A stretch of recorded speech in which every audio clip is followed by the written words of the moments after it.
Bagi you kurang craving, bertenaga sepanjang hari. Nak sarapannya, makan boleh kenyang lama, boleh kurangkan craving sepanjang hari, lagi boleh bagi you bertenaga sepanjang hari. Jom. Hari ini waktu Mami makan soy puding yang sangat sedap.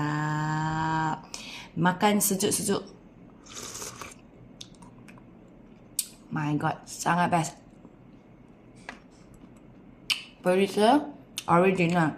Semalam sudah buat. Pagi tadi, keluarkan, masukkan kacang, dah boleh terus makan.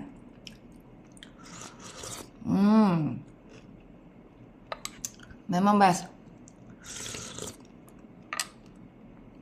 Satu cara ni dah penuh dengan khasiat bagi kita punya badan. Terutamanya pagi-pagi. Orang pagi jangan makan manis-manis.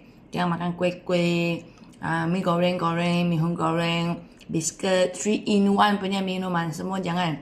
Korang craving saja sepanjang hari kalau korang makan semua benda tu. Korang makan ni lagi best. Ini versi kurang manis tau.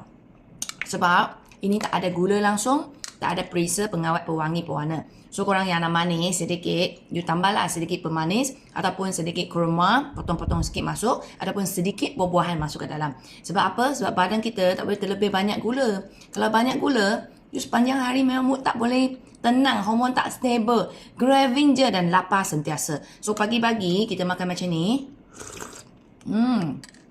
Bukan saja sedap, lagi apa? Lagi sihat sepanjang hari. Korang try, makanan yang sedap.